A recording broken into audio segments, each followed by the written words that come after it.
to turn your cameras off as well. And yes, I think we have more people in the call now. So again, I'd like to thank you for joining us for this year's Business Opportunities Seminar. And this year, as you might have noticed, especially if you have attended the past seminars, we are especially focused on the sector of energy. It's an acknowledgement of the challenges that remain in the space, but also of the opportunities for the private sector, government, and multilateral institutions like the ADB to kind of come together and find ways to work together to overcome these challenges. Of course, like the goal really is to advance the energy transition in the Asia Pacific, the countries that might need the most help, of course, in this regard. And then so we hope you enjoyed today's webinar and that you get some good information out of it. But first, to deliver some welcome remarks, let me call on Her Excellency Ambassador Annika Thunberg. Thank you so much, Tina, and good afternoon, everyone. Good afternoon to our colleagues in Team Sweden and the ADB, to the sector experts, companies, guests, and especially those who have dialed in from Europe and the rest of South and Southeast Asia. It is a pleasure to be with you today. And of course, I should say good morning as well to you who are overseas. Business Sweden, together with the Embassy, or Team Sweden, Manila for short, organizes these types of seminars to better familiarize our different stakeholders with the ADB's operations, as well as the opportunities available within its projects. This year, we have chosen to focus on the energy sector, and this is because we recognize, as Tina said, the challenges that remain ahead to mitigate climate change and to make the green and sustainable transition, while also making sure that everyone has access to reliable and affordable energy. This is part of building back better, greener, and more resiliently and inclusively, as we say. But it is a challenge, as you know, and everyone has a responsibility and a role to play. The ADB is a major player within the Asia Pacific, working with its internal network of experts, its member countries, and the private sector to fund and implement projects that will ensure access to green and sustainable energy.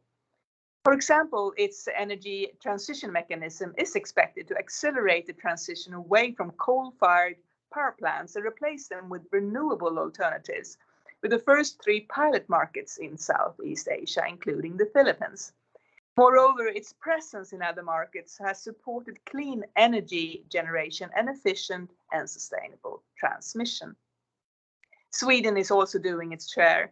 It is leading the way in industrial transformation, with so far 22 different industrial sectors having committed themselves to becoming carbon neutral in 2045 and having developed specific roadmaps to be able to achieve this goal.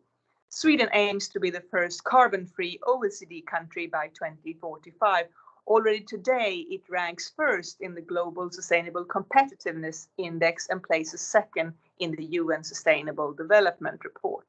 It is a leader in climate financing and in climate development assistance, recognizing that the most developed countries have a responsibility to scale up climate actions and assist less developed countries in their transition. Within the ADB, Sweden also contributes to various funds that are intended to accelerate sustainable development, from the Clean Energy and Future Carbon Funds to the Urban Environmental Infrastructure Fund.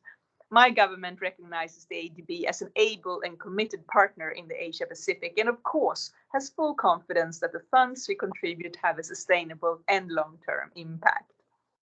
Our business opportunity seminar today highlights the leading role of the private sector, the companies. You are solutions providers able to deploy the latest, most efficient innovations and technologies to benefit the country's energy sector. You're also expert consultants who can provide guidance and manage projects. And we are very fortunate that 2 Swedish companies, ABB from the innovative technology solutions side and Sverode from the consultancy side, have agreed to share with us their experience in working with the bank. The ADB's experts who are with us here today are ready to present the bank's plans for the energy sector in South and Southeast Asia, as well as to help you navigate procurement and other similar concerns. And of course, we in Team Sweden are ready to support you with future engagements within or outside of the ADB. Thank you so much for your engagement, and I truly believe that the next hour and a half will prove valuable and provide you with a good overview of the opportunities within the ADB that will help with the development of the energy sector in the Asia Pacific. Thank you so much and enjoy. Thank you for those words, Annika. And next, representing the Asian Development Bank, we have Mr. Rustam Abdukayumov, Director of the Procurement Division 2 of the Procurement, Portfolio, and Financial Management Department, who will also deliver some introductory remarks on behalf of the ADB. Thank you so much, Tina, and good morning to all our participants in Sweden, and of course, a good day to our colleagues here in Manila or wherever you are. I would like to, first of all, thank our colleagues from Business Sweden and the Embassy of Sweden in Manila, uh, helping us to organize this event. And also, I would like to express my thanks to Ms. Annika Turburg, Ambassador of Sweden, for your opening remarks and support to this event.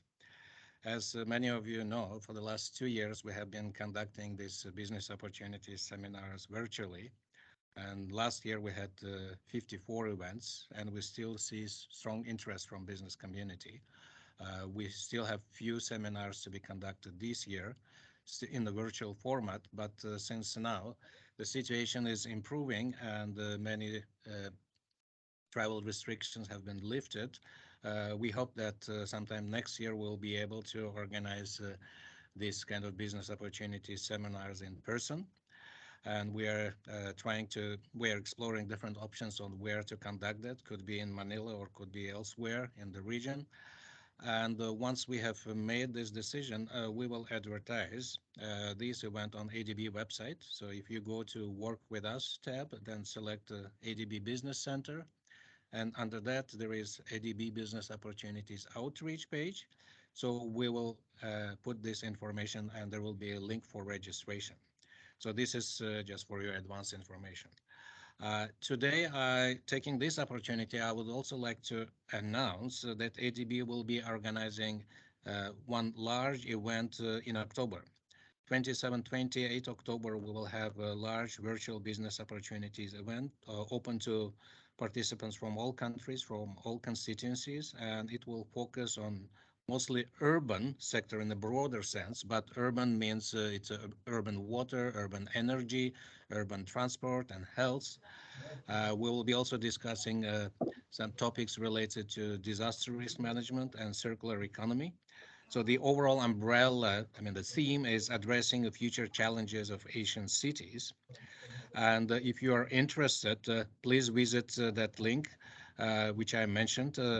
You go to ADB Business Center and ADB Business Opportunities page. That announcement was just made today as we speak.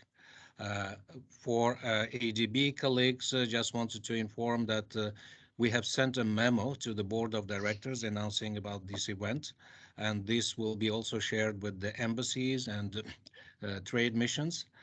Uh, and that link is basically there in that memo. You could register for this 2 day event. There will be 2 hour session on each day with the panel discussions from some companies who are working under ADB projects, and they will share their experience. Today, we will be covering energy sector, which is traditionally the second largest in ADB portfolio after transport, and it's about its share is about 21, 22% of the total portfolio, and given the size of annual portfolio of about 10 billion, so it's slightly more than 2 billion. So every year, the spent on the energy projects, procurement under energy sector projects is about 2 billion. I think last year it was 2 billion, 90 million US dollars. But what is interesting in this sector is that there are many subsectors, right? It's power generation, power transmission, distribution, renewable energy, small grids, smart metering, and so on. So there are solar and there are many, many other things under the larger umbrella of energy sector.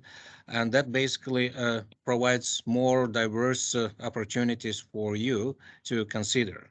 And also all projects in the energy sector have direct link to initiatives aimed at addressing climate change challenges. So therefore, probably based on your experience, you will find something which will be very close to actual work you are conducting. And the second area which we are going to cover, which is private sector operations, it is slightly different from our traditional sovereign operations because our procurement policy and procurement regulations for borrowers apply to sovereign operations, where ADB provides loans to basically countries under government guarantees. Private sector works in a slightly different manner, right? And we do not have very strict procurement rules applicable to the private sector. We would only like to see that the procurement, which is undertaken under the private sector operation, is in line with international best practices and in line or does not contradict to our core procurement principles, which is economy, efficiency, fairness, transparency, quality, and value for money. So our colleagues from the private sector will basically share information on how they work and what opportunities will be available under that window. We will also cover ADB's procurement procedures and how to find opportunities on ADB website, but that's again related mainly to sovereign operations. Just to give you some figures, under sovereign operations, we have basically two windows where we finance consulting services. One is the borrowers' projects. These are loans uh, under which borrowers recruit consultants. And annually, we spend about 700 million for consulting services. It's basically ADB's borrowers and spent about 700 million. In addition to that, we have ADB administered consulting services, which is in the range of 200, $230 million. So both will be close to actually 1 billion annually spent on different types of consulting services. So that's just for your information. And of course, the private sector will have a slightly different approach, but also there are opportunities for consultants on the private sector operations. So all these opportunities are advertised on ADB website. Right? And we always share this information with our participants. When it comes to contractors, because contracts are very large, many contractors already have offices in the countries where they want to operate, and they very closely monitor what is coming up on ADB website. But now, since there are more and more projects coming up, we see that consulting firms maybe do not have the same kind of availability of having offices in multiple countries, and sometimes they miss information on ADB website. So we will explain today how to find that information which could be of your interest and how to think in terms of the long-term planning. Uh, Another point I just wanted to share with you so that you are not surprised is that for contractors, for civil work contractors, it was very common practice to have joint ventures or consortia where there are different legal entities which jointly submit a bid in order to increase their chances to win contracts. But now we see similar trend in the consulting industry. Even large consulting companies who used to basically participate in all tenders by themselves without any other third parties, now they're associating with other companies, again, in order to diversify their experience, to have a stronger team composition, which basically leads to higher chances to win contracts, right? And quite often we see it's not only a joint venture of two or three, sometimes it's five members in the consulting sector who create one joint venture and bid for ADB projects. Uh, Also, because projects become more and more complex, more diversified consulting experience or expertise is needed for our borrowers as well as for ADB, right? So traditionally, we used to have consulting services for project preparation, for feasibility studies, and then for project implementation, basically monitoring how different components of the project are implemented. Now, there is more demand for very specific types of expertise like preparation of detailed engineering design. That would, of course, require different types of field surveys. Computer modeling in different areas is another kind of emerging area where we need more expertise. And of course, also we need consultants helping in procurement and construction supervision. This is when we talk about the borrowers administered projects. Right. So there are different types of opportunities under consulting services, and of course, it's up to you to decide where you think your experience and the teams you have will fit best in this process. So therefore, I hope today we will, of course, share information from our side, but we would also like to get a feedback from consulting industry, so from participants. And I'm happy to see that in today's agenda we have such a presentation because we wanted to have a two-way communication. We still want to, of course, share everything from our side, but we would like to learn also from consultants because there are many new technologies emerging. There are new ways of doing business, and if some of you have innovative ideas, we will be happy to learn from you and see how we could use this in design and implementation of ADB finance projects. So I hope today's event will be useful for you. Will provide more information, and finally, I hope it will help you to win contracts under ADB finance projects. So thank you very much, and wishing good luck to all, and hand over back to Tina. Thank you. Thank you for that, Rustam. I think definitely very interesting information and relevant as well because we have a good mix of solutions providers and consultants, consulting companies, and similar service companies in the seminar today. And I think, of course, we told you that you would hear a little bit more about the energy sector. So now I think I'd like to call on David Morgado, Senior Energy Specialist at the Sustainable Development and Climate Change Department of the ADB. And he will be sharing a little bit more about the policies as well as the pipeline of projects you can expect to see in the Asia Pacific region over the next 3 years, I believe. David, please take over. Hi, hi everyone. Good morning, good afternoon. My name is David Morgado. I'm Senior Energy Specialist at the bank. And again, also like to thank Business Sweden and the Embassy of Sweden, Philippines for the opportunity to be here. The big focus here is on energy, as I saw from a lot of the questions received. I took note of them, and we're going to try to cover many of them in the presentation. And of course, trying to tap in the expertise in Sweden in the energy sector. So I've taken note of course, waste and biofuels, floating solar, hydropower, of course, I think we can't forget that, district heating and cooling, electricity transmission and distribution, battery storage, which I think Sweden is leading now as well, and renewable energy, and of course, energy efficiency in general.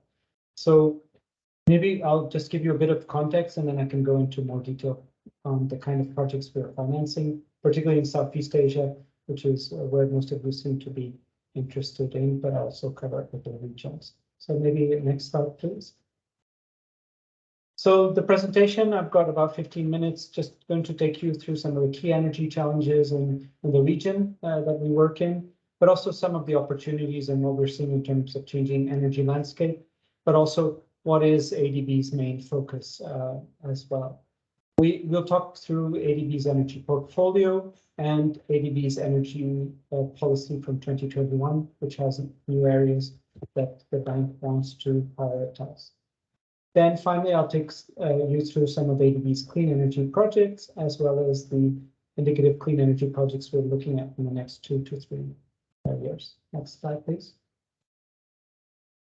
In terms of key energy challenges in the region, Asia Pacific, I think many of you are familiar with these already, but just to take you through, we still have an issue in terms of energy access. That's the main energy challenge still today. We're seeing that worsening with the COVID pandemic and now with the energy crisis, increasing energy costs, where people are not able to afford their energy services. So we're still seeing about 350 million people without adequate energy supply, and still about 150 million people without access to electricity. When we look at clean cooking, access to clean cooking, that means people are still using biomass or coal or even kerosene for cooking.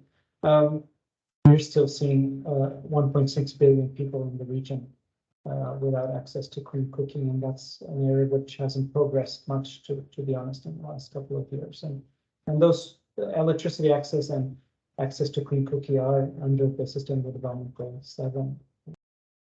The second one being energy security, and that's come to the forefront now with the energy crisis.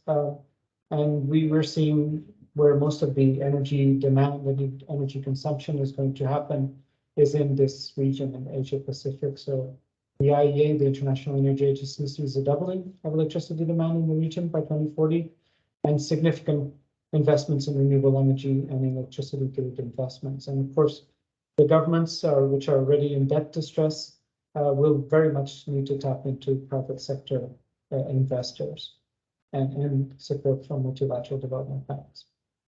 In terms of environmental sustainability, that's still a major issue. We still have a lot of the global CO2 emissions from fossil fuels, and 50% coming from Asia Pacific region, and a significant proportion of that coming still from coal power generation, and still seeing that increasing.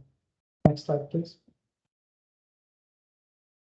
In terms of opportunities and changing energy landscape, again, three main opportunities, which you will be familiar with. In terms of energy landscape, we're seeing major changes in terms of falling cost of renewable energy compared to conventional energy, particularly in the electricity sector, and in emerging new and innovative low carbon energy technologies. And this is where we really want to tap on your expertise and work together with many of the Swedish companies in the region.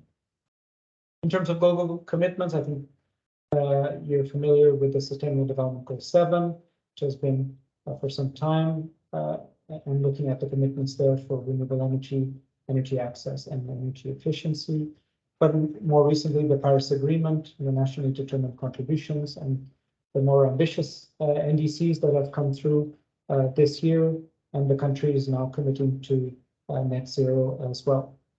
And finally, ADB's commitment. So ADB is aiming to become the Asia and Pacific Climate Bank. It's a huge and ambitious target. We've raised our cumulative climate financing to 100 billion by 2030, and we've committed that 75% of our operations must support some form of climate action from the period 2019 to 2030. So this is a huge commitment from the bank, and it's dedicating all its efforts in this area. Next slide, please.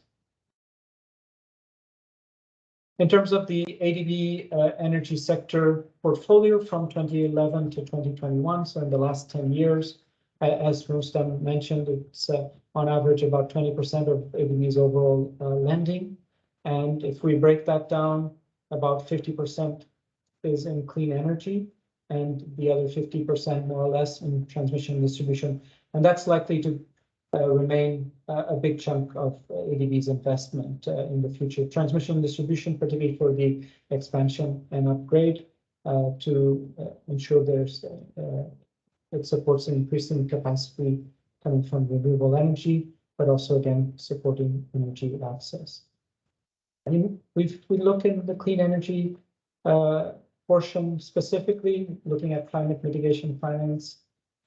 Most of it is in renewable energy and less extent in energy efficiency, but again, it's an energy efficiency is an area where we want to grow our efforts. So if this is an area that your company is working in, we would be very interested in looking at this and financing projects in energy efficiency sector. A little smaller proportion of that is in fuel switching and looking at cleaner fuels. Next slide, please. If we look at the portfolio now from 2012 to 2021, and looking at breakdown per region, it tends to fluctuate a lot, particularly on the private sector operations. You can see that it decreased quite a lot in 2019, 2020, 2021, stemming from the COVID-19 pandemic. The major regions that we are very active in energy is South Asia and Southeast Asia, and Central Asia tends to fluctuate a lot as well, as we can see. Next slide, please. Last year, we typically do about 4 billion in energy sector lending on average.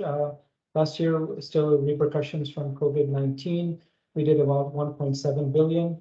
We're hoping this year will be a bit better, but we covered 19 projects, of which about a proportion of that was on climate finance, and of which then again, so 50-50 in the energy efficiency and renewable energy section. But again, we're really wanting to do more on energy efficiency and renewable energy. Next slide, please.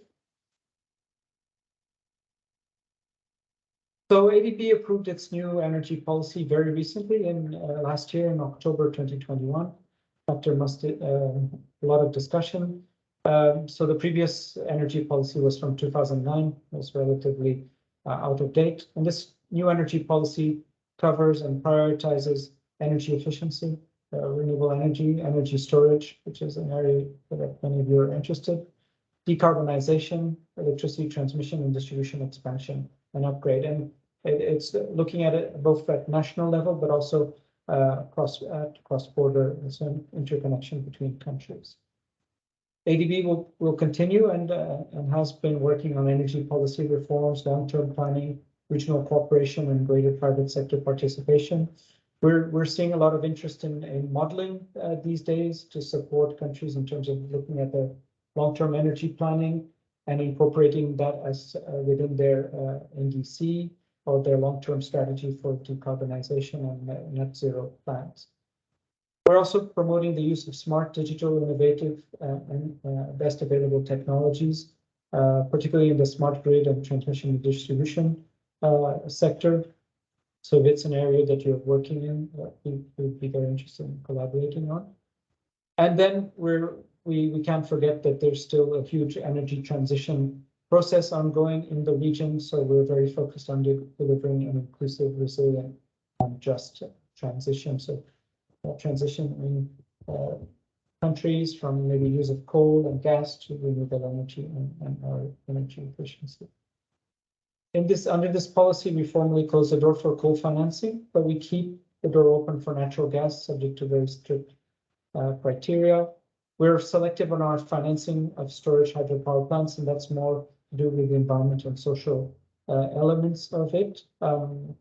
We also, although I didn't mention here, there's a big focus on improving district heating and providing heating solutions to the region. And I think this is an area where we can work with many Swedish companies, as well as on the waste and biofuels. In terms of waste to energy, the consideration is that there's an adequate waste management process in place before we can consider waste to energy as sort of the final solution. Unfortunately, I know Sweden does have nuclear energy.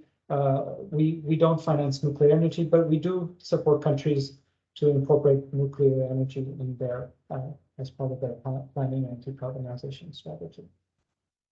Next slide, please.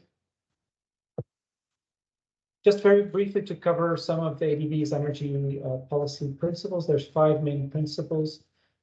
Principle 1, securing energy for a prosperous and inclusive Asia and the Pacific. So that covers quite a broad area. And I'll talk a bit about that in the next slide. Then we have principle 2, which is on building a sustainable and resilient energy future.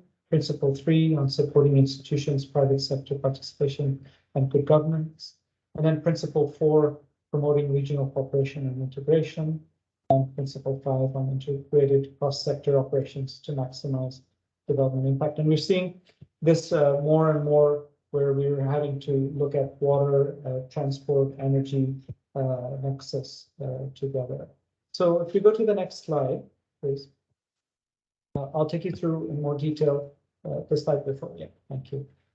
Principle 1, where we're looking at continuing to support electrification programs. There's still many countries where energy access is an issue, and we're particularly in island countries like Philippines and Indonesia, where a lot has to be done still.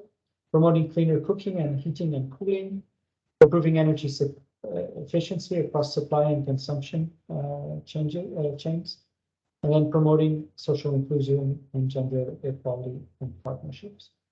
And then principle 3, very much a big focus, of course, on accelerating renewable energy. We're also looking at the role of specific energy sources and how that can support a strategic decarbonization in the countries. Increasing resilience and efficiency of the electricity infrastructure, so that's particularly transmission and distribution, and ensuring a just transition, as I mentioned before. Finally, on principle 3, looking at supporting institutions, private sector participation, and good governance. This is an area where we still need to do a lot. A lot of the companies, the energy companies, are state-owned. They're still going through unbundling and greater private sector participation.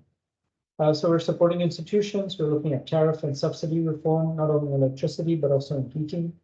We're looking at forms of bringing in private sector participation, and looking at sector-wide long-term planning. And then finally, partnering with other NDBs and bilateral organizations on reform policies in these countries. Next slide, please. So here I'd like to cover a bit of a sample of ADB's clean energy projects, hopefully covering many of the areas that you are interested.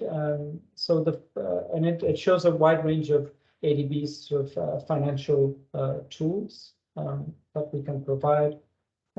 So the first one being on financial intermediation loan that we provided for rooftops solar in Sri Lanka.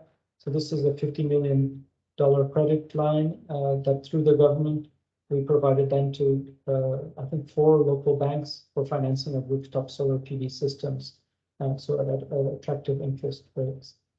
The second one is how we can bring some concessional loans and grants. This for energy efficiency in India. This was a $200 million loan combined with a $13 million grant to establish an energy efficiency revolving fund and finance a range of energy efficiency measures from LED street lights, LED bulbs, ceiling fans, but also electric vehicle charging stations. And we're continuing to do a lot of work in India in this area. And private sector loan for wind power in Thailand. So this was the first project we did in the region and in Thailand, covering wind power generation and battery storage in the country. And we've seen increasing demand for battery storage solutions. And we've got several projects that we're partnering and supporting the governments on, including on changing policies to provide incentives for energy storage technologies.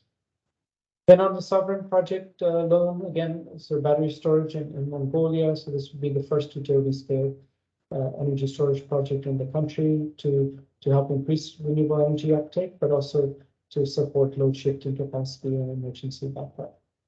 And then finally, we've provided a grant support for renewable energy in Kiribati in the Pacific, and this was an $8 million grant, which was to install a floating solar system in a water reserve in Kiribati.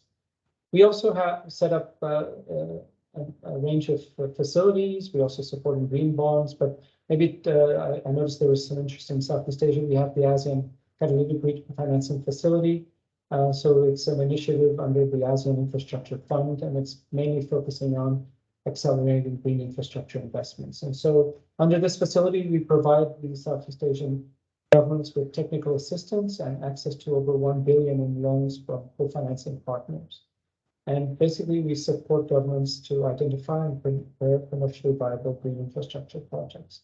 And under this facility, we were able to do the first and largest utility scale solar park in Cambodia.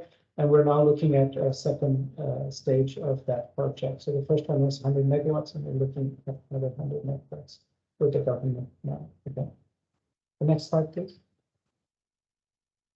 The energy transition mechanism, as was mentioned already. So this is an initiative that we developed to try to accelerate the early retirement of coal power assets and try to replace them with renewable energy capacity. And so we're piloting this project at the moment in the Philippines, Indonesia, and Vietnam. And we're seeing increasing interest from other governments as well. So we're trying to structure it and bring private sector, philanthropy, donors to structure these projects and see how we can support the early retirement of coal-fired. So we'll be having some projects very soon. So hopefully in the next session I can bring in actual examples. Next slide, please. I'm conscious of time, so very quickly, just to cover a couple of projects that we are looking at in the next couple of years. In Indonesia, we're looking at geothermal power projects, also in the Philippines, and we're seeing changing landscape here in the Philippines, which will make these projects and other renewable energy projects more attractive. We've also been helping with renewable energy projects in Kiribati, as I mentioned, in Mongolia. In Mongolia, we were very active in looking at smart grid systems and digital technologies. We are also supporting Samoa in a multi-purpose hydro power project, and also looking at upgrading some of the electricity transmission distribution networks in the Pacific. Next slide, please. In Bangladesh, also supporting the country there with some of their first renewable energy projects, particularly in the solar front. In Cambodia, we are doing a very interesting project supporting the government on energy efficiency policy, but also on energy efficiency in public buildings and energy efficient street lighting. In Bangladesh, as I mentioned, also looking at renewable energy and energy efficiency improvement. And this energy efficiency improvement is particularly on the transmission and distribution side, and also expanding the capacity of transmission network to for additional renewable energy capacity. We're also looking at hydropower rehabilitation. So if it's an area you have expertise in, we're seeing a growing demand for this in the region. Many of the assets, hydropower assets, have been built 30, 40 years ago and are very much due for rehabilitation in the next 10 years. In China, we're doing more complex cross-sectoral type of work, looking at energy efficiency, renewable energy, distributed generation in urban areas as well, and covering water, transport, and energy. So I think this is my last slide, and looking forward to the discussions. And if you have any questions, just feel free to put them in the chat function so that I can reference them later. Thank you very much for your attention. Thank you for that, David. And again, just echoing what he said, please feel free to put in the chat if you have any questions, or if you want to know more about the project, or want to know about specific country plans for different sectors. I think the ADB has always been receptive to queries, and of course, we can support you at that through Business Sweden. Yes, thanks again, David. And I guess now it would be really interesting, I think, if we spend a little bit of time with the private sector department. Of course, I think the PSOD has been ramping up its operations in recent years, and there are a lot of ways that the ADB can work with the private sector outside of procurement. So now we have Mr. Joseph Bergen, advisor to the Private Sector Operations Department and the head of Equity Investments Unit. And he'll speak more about the PSOD's work, and we'll also have ADB Ventures speaking. The ADB Ventures is the venture capital platform of the ADB. So they invest in startups with solutions for the Asia Pacific. And here we have Mr. Daniel Herson, who will share a little bit more about ADB Ventures. So I think I'll turn it over to you, Joseph and Daniel. Thank you. So my name is Joseph Bergen. Good morning, good afternoon. I'm going to give you a quick high-level summary of the private sector department. Next slide, please. So in the interest of time, I'm just going to cover the first introduction, but obviously in the pack, there'll be a whole load more slides. Please feel free to reach out, as been said, and then I'll hand over to Daniel, who will cover ADB Ventures. One point, unfortunately, in time, we're not going to be able to cover blended finance, but one of the questions was around concessional finance. And concessional finance is available for certain projects if they meet certain criteria in terms of the merits of the specific project. Then there is concessional finance available, but it obviously tends to depend on the specifics of the project. Unfortunately, we're not going to have time to cover that, but I'm sure we can follow up with any additional questions you may have. Next slide, please. Next slide, please. So private sector operations, we, as slightly given away by the name, focus on private companies. We invest across the capital structure, so we do equity investments, but we also provide loans. We provide trade finance, so we have a very broad range of different products. We invest across a number of different industries, and we invest in a number of different countries across the Asia-Pacific area. So everywhere from Fiji to Armenia, from Mongolia to Indonesia. So we cover the whole region. Next slide, please.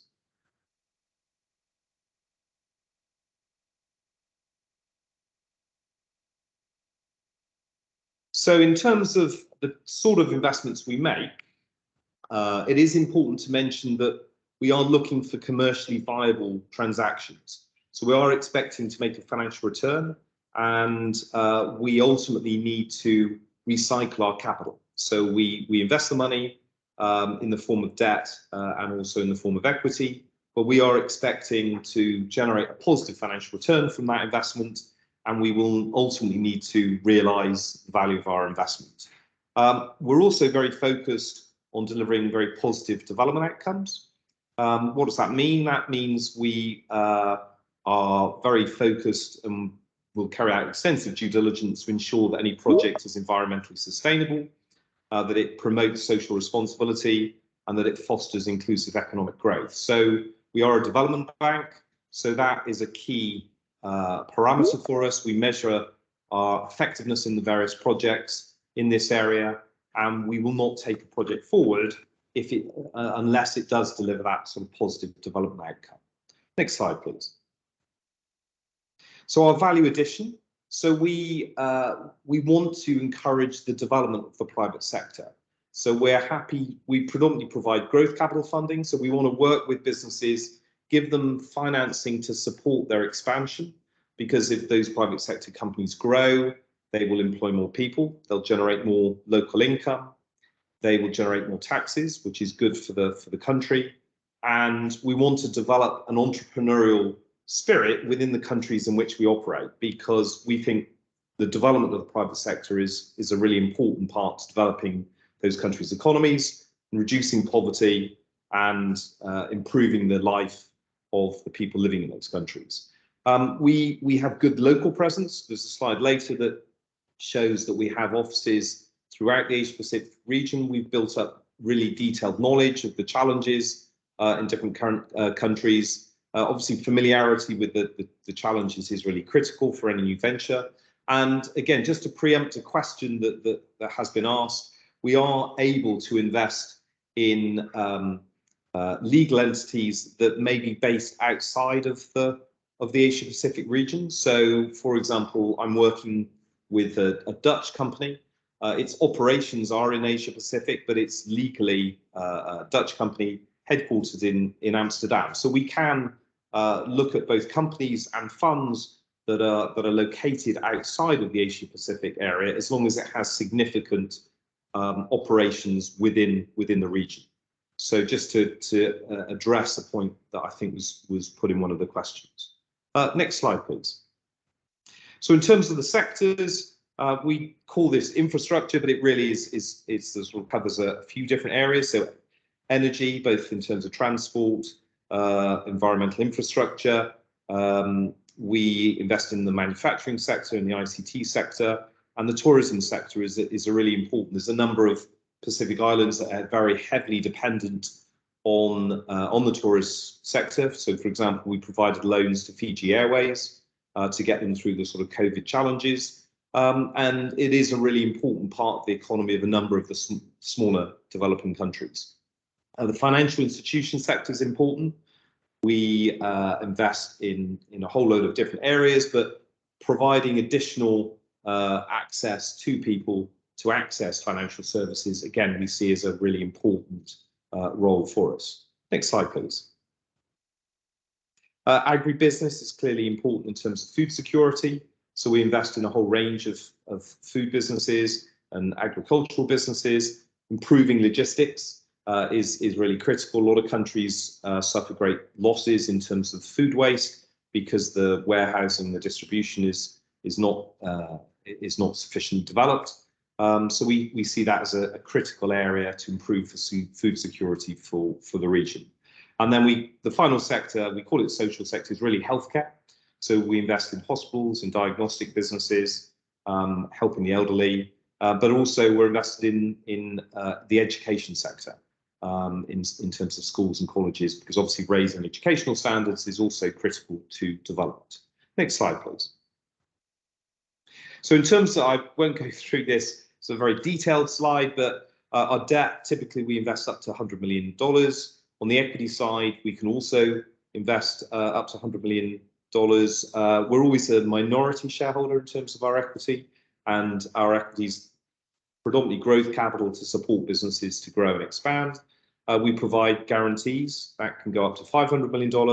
As I mentioned, there's concessional finance, blended finance, where we can provide money on very advantageous terms for projects that meet specific criteria. And then we're also very active in providing technical assistance. So grants of between $500,000 and up to $1 million for projects that deliver significant benefits. Next slide, please. We have a number of programs. Again, there's quite a lot of detail here, but we have a supply chain program. We're very supportive in terms of trade finance. That's critical for businesses and countries because it helps sort of foster development, fosters trade. And then finally, we're very active in providing microfinance and financial guarantees. Next slide, please.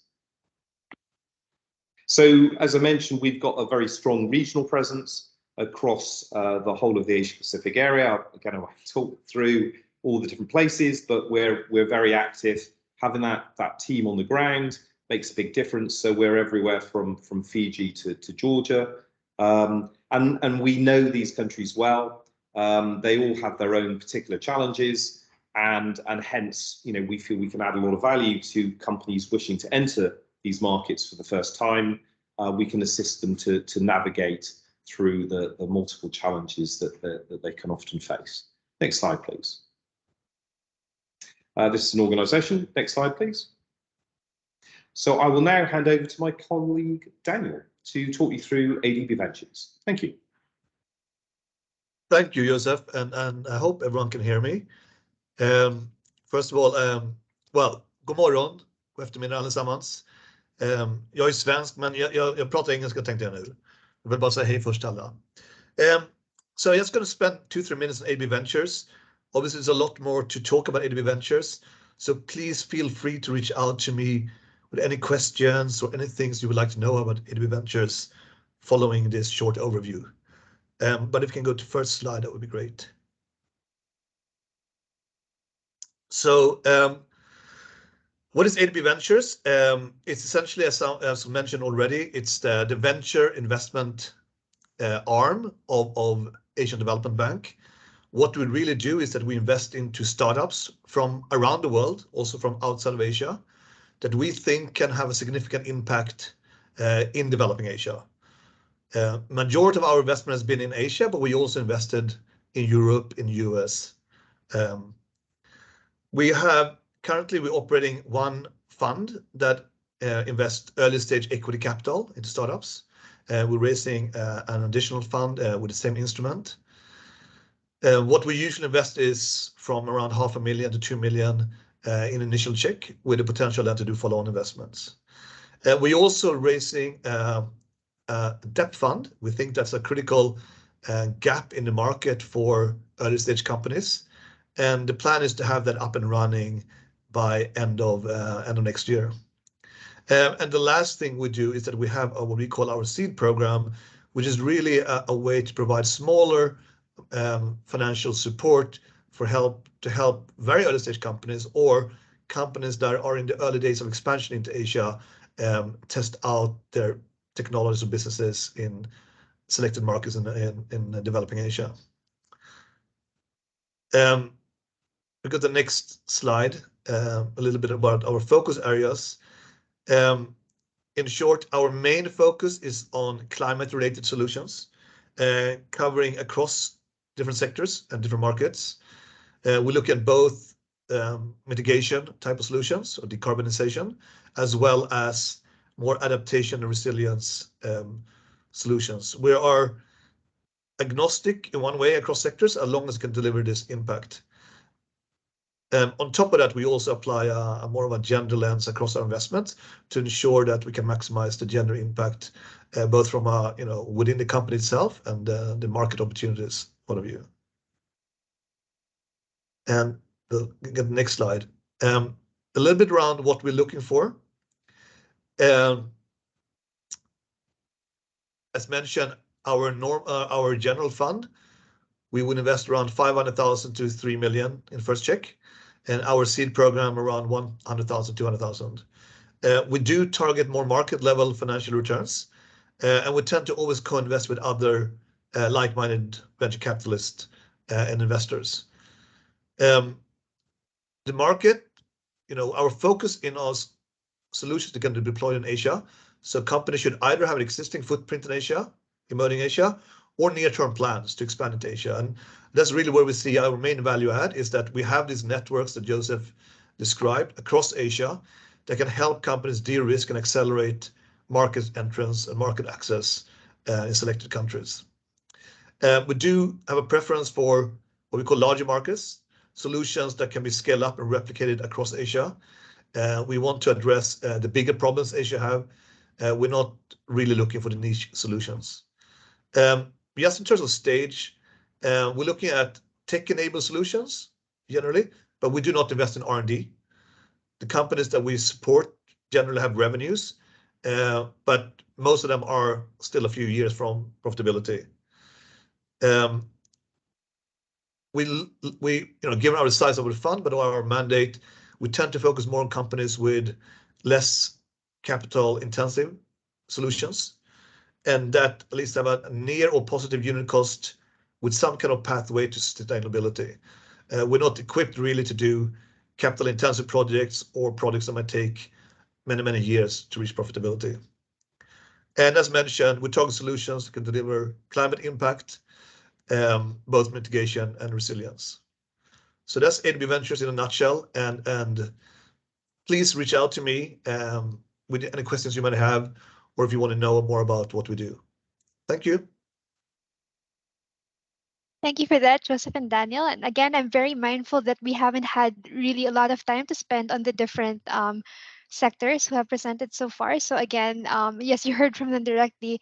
Please feel free to reach out to them, or of course to us at Business Sweden, and we would be very happy to connect you with the appropriate people, or to support you in any way in engaging with the ADB.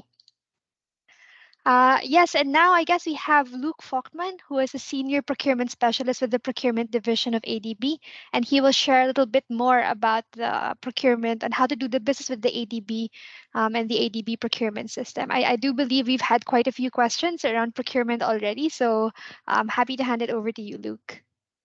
Yes, thank you very much, and greetings to our colleagues in Sweden. Appreciate the great overviews from our private sector colleagues and also from Daniel early on. That said, I'm Luke Faulkman, Senior Procurement Specialist. I'm based in Georgia, Tbilisi, Georgia, and I cover the South Caucasus region. We are pressed for time if we look at the schedule, so I will try to go through these slides as soon as possible. Please, the next one. Next slide. So this is the general overview. We're starting with the ADB operations. You can see here, for those that don't know, we were founded in 1968. We need to go to the slide. Okay. One of our colleagues mentioned earlier that we tend to have offices in many of the borrowing countries across the map. In all of these locations here are those different countries, and to the greatest extent, all do have offices. So we do have significant coverage. Our main instruments are loans, grants, technical assistance, or TA, and equity guarantees. The biggest borrowers historically, and certainly when we look at the statistics later, have been India, China, Pakistan, Bangladesh, and Indonesia. And we work with the private sector across different areas, NGOs, foundations. We work with academia, think tanks, and other international organizations. And of course, today, I think many of the audience are just in the traditional private sector, maybe thinking about different consulting opportunities. So we will spend some time talking through those too. To the next slide.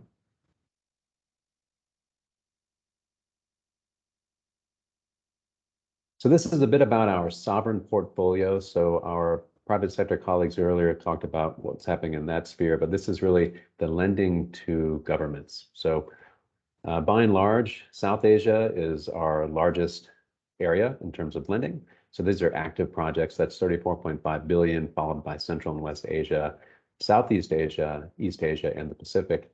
You can see the figures here. And I think what's most interesting, perhaps, is on the right side, we have the portfolio by sector. And in this kind of top three, the transport, energy, water, if we were to look back a decade ago and maybe even further back, I think those would continue to be the top three, constituting around 60% of the overall portfolio. But when we think about the future portfolio, I think cross-cutting themes we've heard so far have really been about climate change, sustainability. So while we'll still likely lend in these sectors, I think the types of solutions that we lend and require will be quite different. So that is perhaps areas where the Swedish business community can help ADB take that next step forward, as we really do focus on being the climate bank for Asia and the Pacific.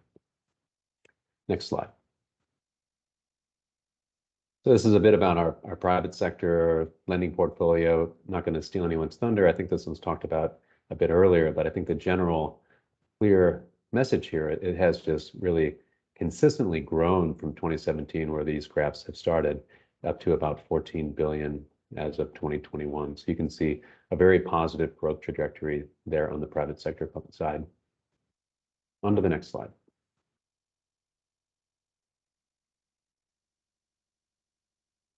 Okay, so what is ADB's role in sovereign procurement? First off, of course, we're a bank.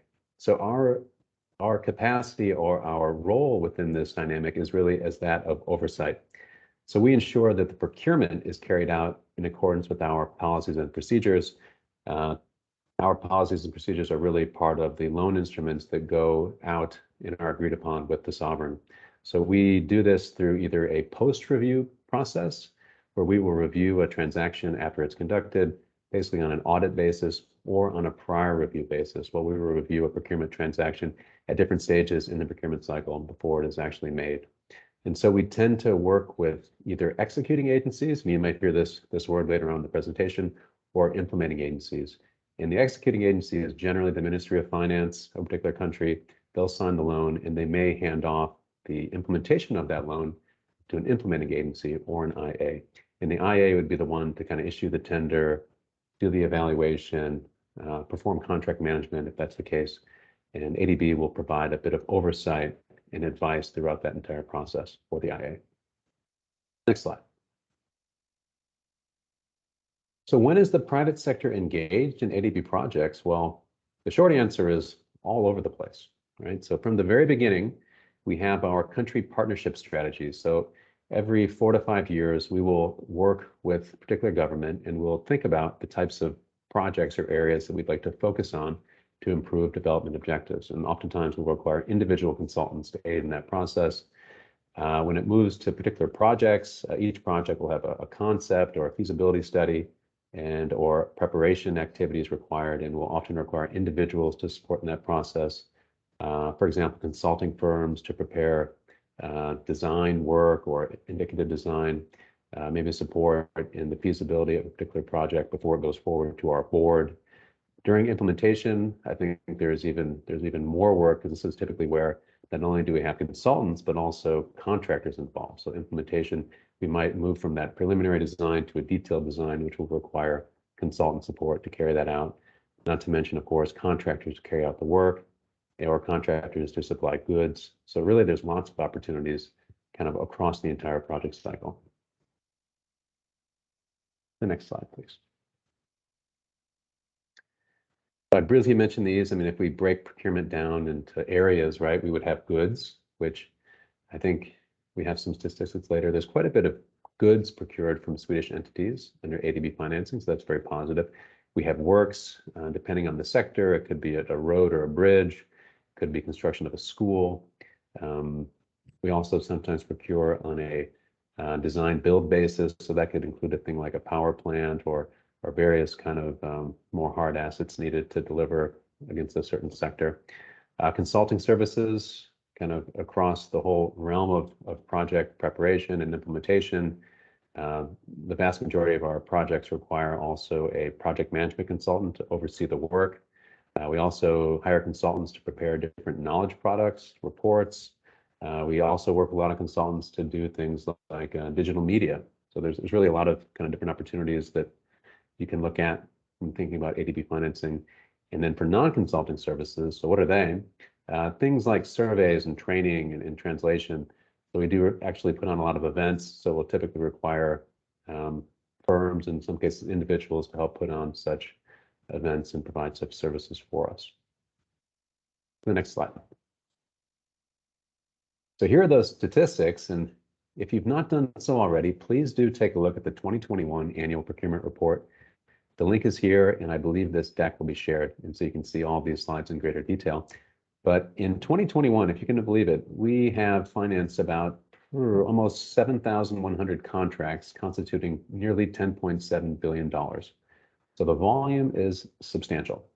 And for consulting services, almost 40% of that volume of individual contracts are for consulting services, almost 3,600 contracts for consulting services. So that's obviously quite substantial, nearly $700 million worth of activities in just 2021. In terms of the volume of the dollars, it's really works. I think that's really not much of a surprise, but that's nearly $7 billion for 2021 with 1,300 or so contracts.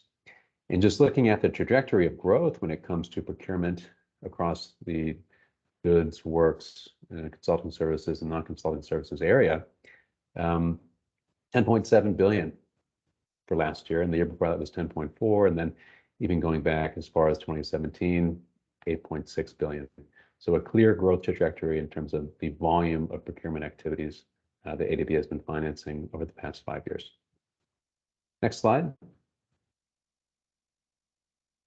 So this is a little more of the same, I guess. We probably don't need to spend a whole lot of time there. It just gives you kind of the breakdown across the different regions. So let's just press forward. And this is a good one. So for anyone that really likes to look at data, people that like to go in and have a good review of the data on their own time, we put together a procurement dashboard called ProcDash, and this is on our website. There's the link to it. And if you want to go and see and kind of slice and dice ADB procurement data across a whole range of time horizons and based upon sector or country or where the goods are procured, this is your place. And so you can go here to this dashboard, and all the data is downloadable into Excel, and you can kind of have your way with it and look at the data across all types of different spectrums. So this is ProcDash, and I believe the next slide is really what we use ProcDash for in this case. So if you want to see who have been the big suppliers by member state across, this is for procurement of consulting services, for goods and works, this is where we are. So this is all on our website, public information. This is how it's looked from 2018 until 2021. Next slide. So why pursue ADB funded contracts? I think, this is a question that we typically ask during these kinds of events, but also when meeting with contractors and suppliers. I think one of the things that really attracts the business community to ADB funded contracts is the fact that the financing is secure. It's funded by an ADB loan, so it's good to have that secured payment part in place. It's a gateway to new opportunities in fast-growing economies. If we look back at the map that we showed earlier, I mean, we're working in really developing parts of the world in Asia and the Pacific. I think we've shown both on the private sector side and also on the sovereign side that the operations are growing very rapidly. And so I think it's attractive as a business professional, as a consultant, or as a contractor or supplier to be part of that growth. We use internationally acceptable and very transparent business rules and procurement procedures, and all of it's online for anyone to have a look at.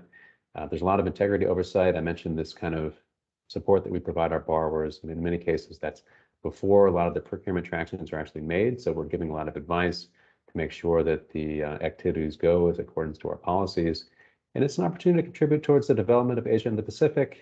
We are the regional climate bank. That's our ambition, and to be part of that, I think, is a pretty special thing. So working with ADB is a very interesting opportunity, particularly at this exact time. To the next slide. This is our procurement framework.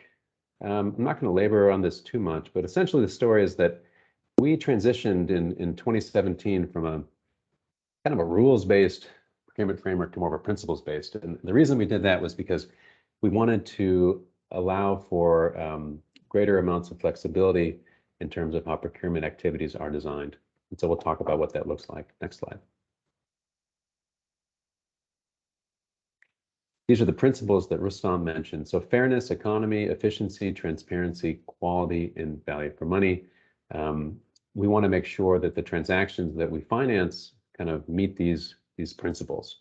So that's very critical for us. It's extremely important, certainly on the sovereign side, and on the non-sovereign side, we kind of make sure that the procurement carried out on that side just meets these same principles as well. Next slide. So the expected impacts, better quality and greater value for money. So depending on the transaction, it's not all about the lowest price.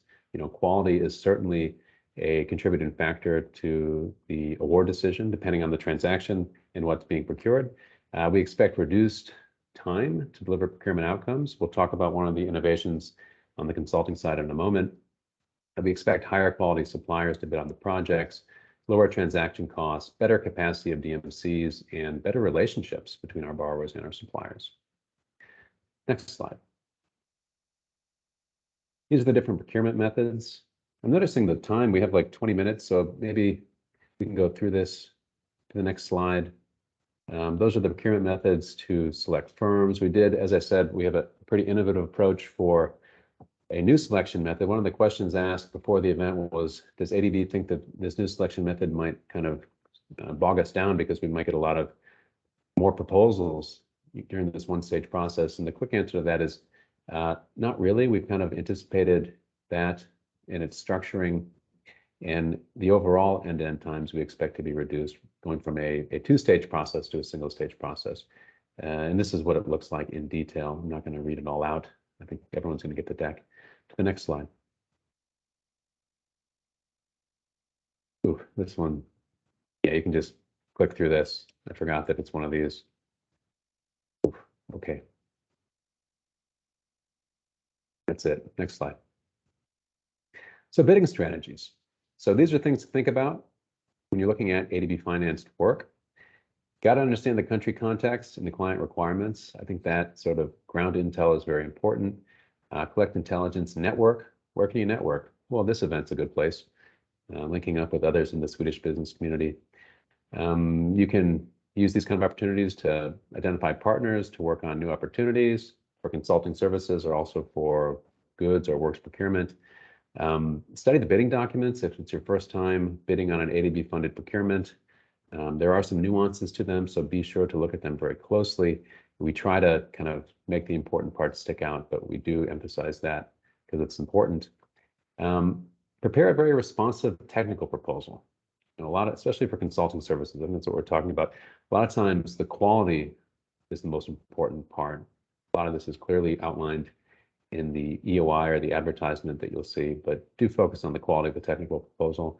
And be sure to seek clarifications in writing if you don't understand something. Clarifications are always responded to everyone that is involved. So everyone that, for example, is shortlisted, or everyone that's purchased the bidding documents for a procurement opportunity, everyone will get the responses. So keep that in mind, but be sure, and you are encouraged to seek clarifications in writing, and just be prepared for extensions or amendments, because that also does happen.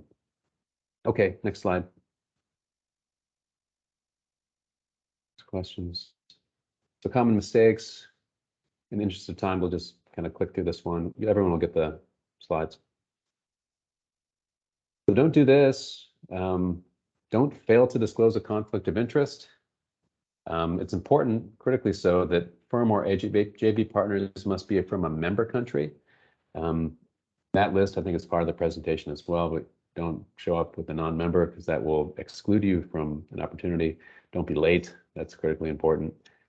Don't have a conditional bid, and don't have a non-compliant bid.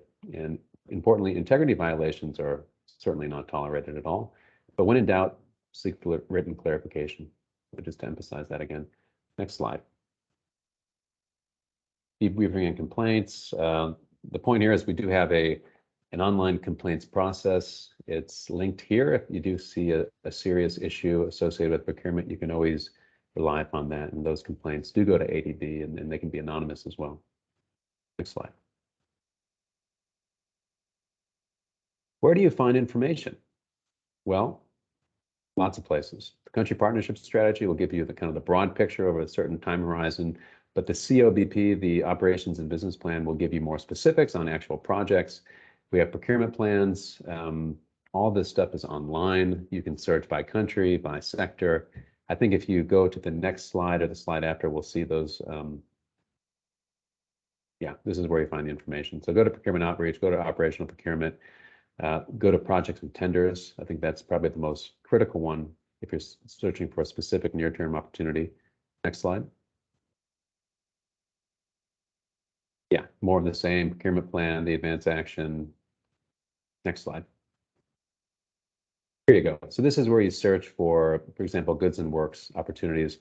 You can filter across all types of different criteria to hone in on areas that you might be most interested in. So yeah, definitely go here to find out more about specific projects. You'll have the invitation for bids and all the details of how to submit a bid. To the next slide. And you can register, right? We don't expect you to go to our website every day. It's important for consultants to register on CMS, that's the consultant management system. There you'll create a profile, and also you can sign up for procurement notices. So you do get like I think it would be like a weekly kind of overview of what might meet your general criteria sent in an email. That kind of avoids the necessity to constantly visit the website. So that would be for goods and works, it's at this site here, alerts@adb.org, and then for CMS, it's cms.adb.org. Okay, I think that's the next slide, and I hope it is in a way, because we still have time for our Swedish business partners to go for their part of the presentation, and hopefully also to get some questions from everyone in the audience. This is my info, and those are various links. Thank you very much. Thanks for that, Luke. And I hope that, I think we are running a little bit over time, or we will probably run a little bit over time. But thank you all, first of all, to all the ADB experts who shared their knowledge with us. I hope most of you can stay on the line just for a little bit longer. But now I think we have a kind of special part of the business opportunity seminar. It's something we haven't done before, but this year we invited 2 Swedish companies who have very good experience in working with the ADB to share some highlights and maybe some input and some support for you all. And first we have Joao Pimentel, Chief Executive Officer of Swirod, an engineering and management consulting company, who will share more about their work with the ADB. Hello, everybody. My name is Joao Pimentel, and I'll go through this quickly because I see that we're squeezed in time. Tina, if you can proceed to the next slide. Another one, please.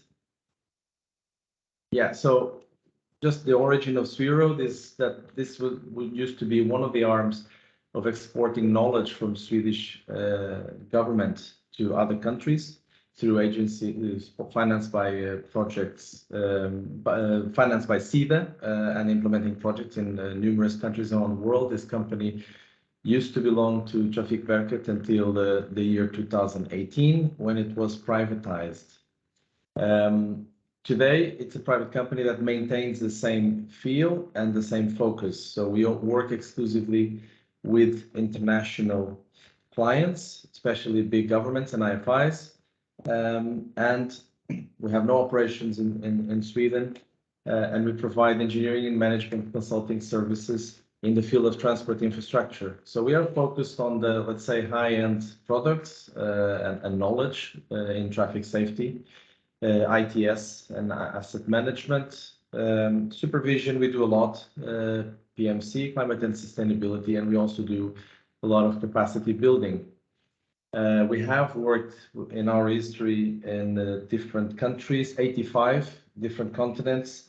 Currently, we have assignments in around 15, 20 countries. Next slide, please. So our relationship with the ADB started in '93. We've had, along our history of almost 30 years, 21 ADB financed or co-financed contracts in a total value of circa 30 million. Today, we still operate with ADB. We compete a lot for ADB projects, and we are working currently in countries like India, Sri Lanka, Laos, Mongolia, Bangladesh, etc. Since 2012, strategically, we decided to work only or almost exclusively with IFIs. So ADB is one of the big customers we have. We have also World Bank, African Development Bank, and others such. So we work in this environment almost exclusively. Next slide, please. What we like, and we cut directly to what we like in working with ADB. And we especially like the CMS option. It makes make it very transparent and burdened administrative procedures, clear selection criteria, and then there is a clear budget. Also, a system that diminishes the opportunity for, corruption or other unfair competition practices that we want to avoid.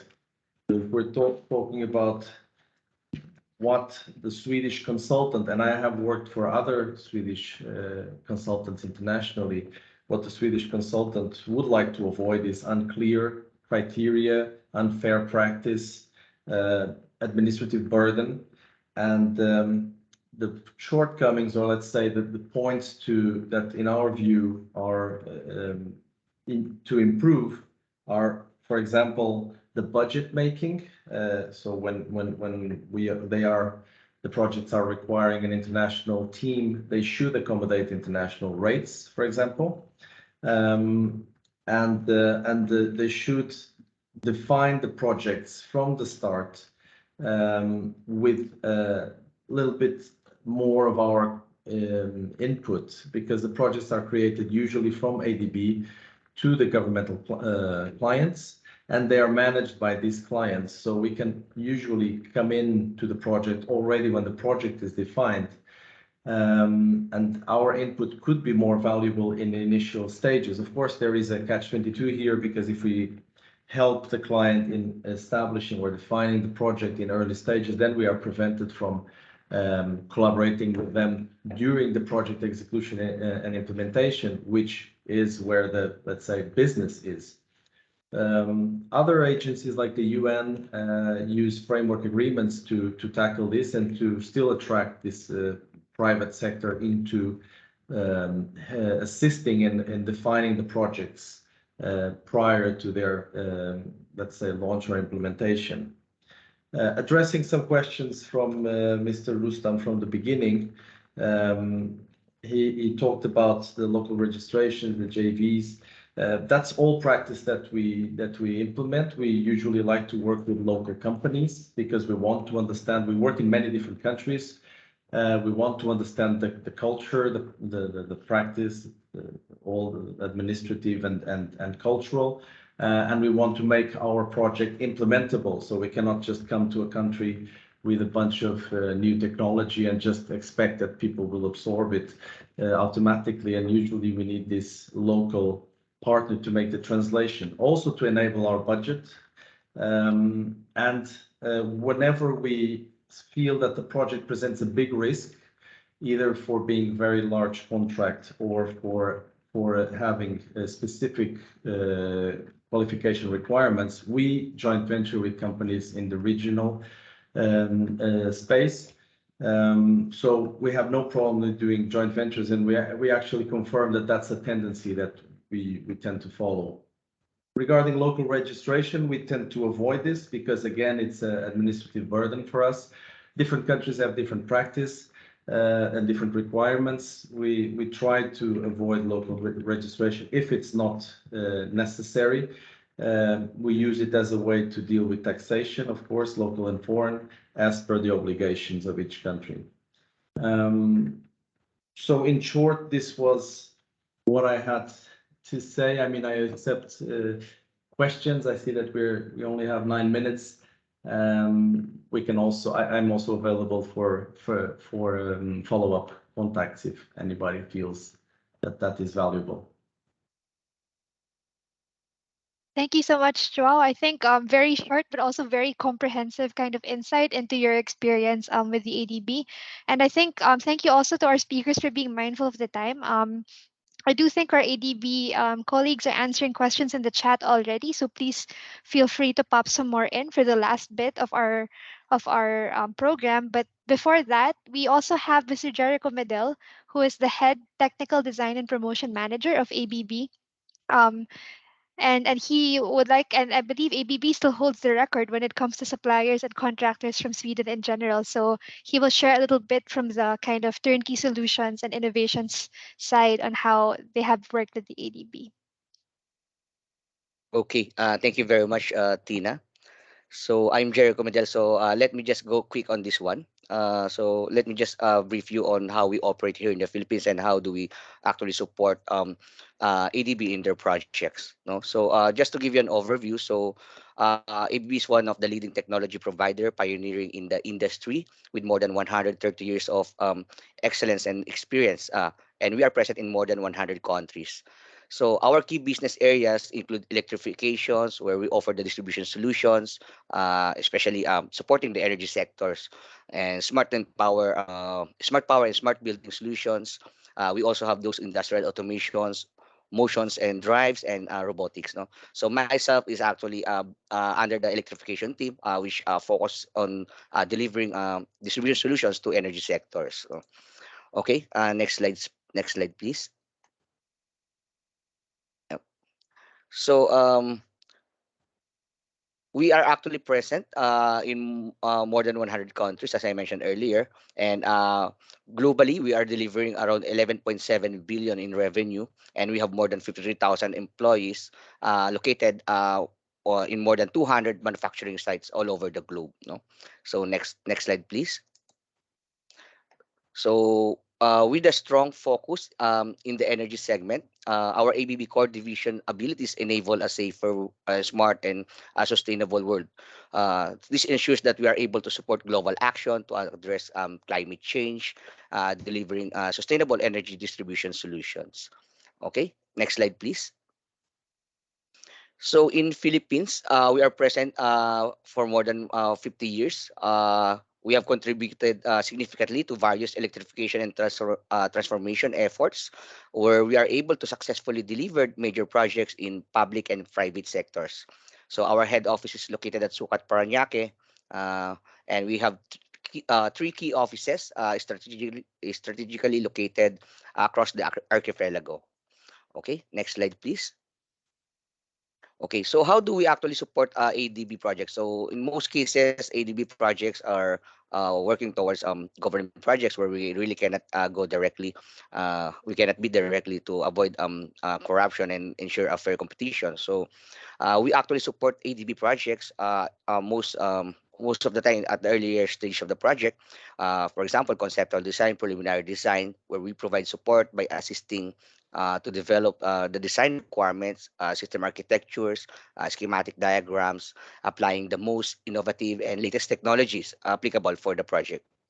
So we also provide budgetary proposal to help ensuring sufficient budget allocation for the project.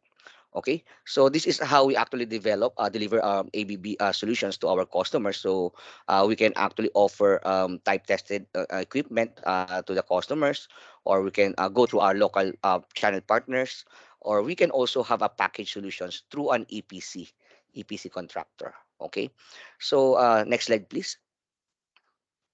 So our package solutions specialize in the delivery of product packages, integrated solutions, including, for example, those secondary skid units, e-houses, and compact secondary substation, where we actually enhance the sustainable solutions of the project. So product package means product bundles complete with project management. For example, ABB solutions including products and equipment supplied by third parties, and we will be responsible for the complete system integration. No? Integrated solutions means the complete system is integrated in an e-house.